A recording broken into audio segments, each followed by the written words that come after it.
ยาวเยอะเลยโอ้ลุงเฮฟใหญ่ขนาดนั้นแต่ดีลุงกินได้เนี่ยเด็กๆกินได้กินได้โอ้โหวางครับโดนร้อนแล้วฝนเย็นต้องเป็นนี่เลย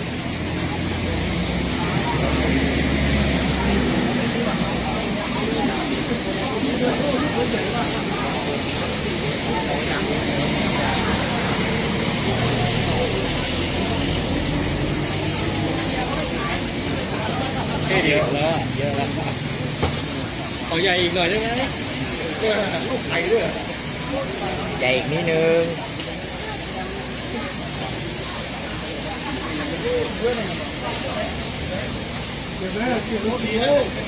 โอ้ถ้าลงมาไม่เป็นไรใหญ่ใหญ่แล้ว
โอ้โห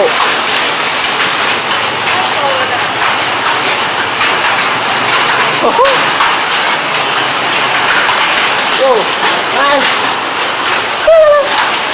ดู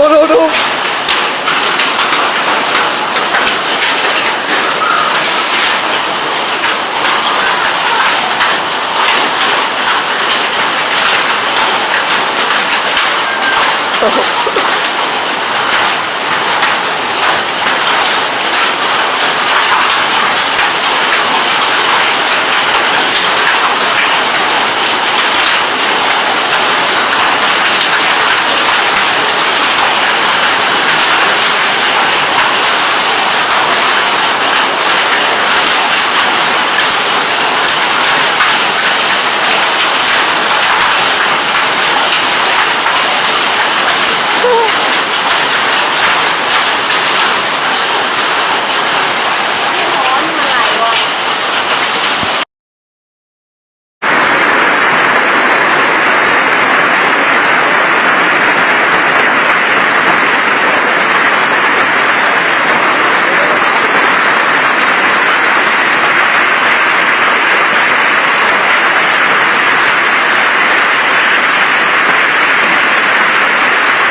นี่นะครับ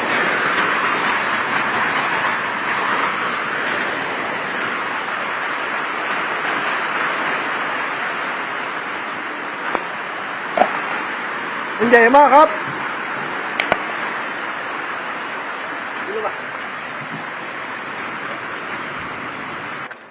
ดูนี่นะครับเฮ้ยรับเล็กคุยเย็นหมดเลยดูสองคนนี้นะครับเป็นบ้าครับเล็กเก็บวะคุณเก็บอะไรกันเปลี่ยนวะ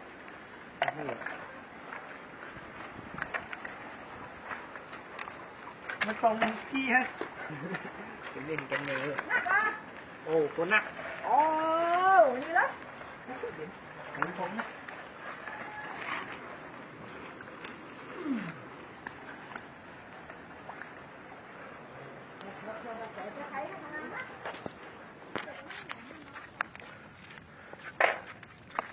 ดูนี่นะครับ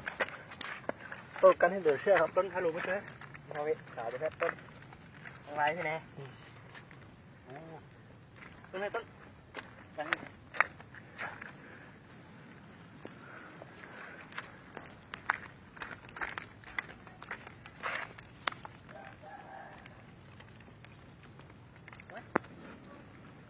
เป็นลูกยัดหน้าเลย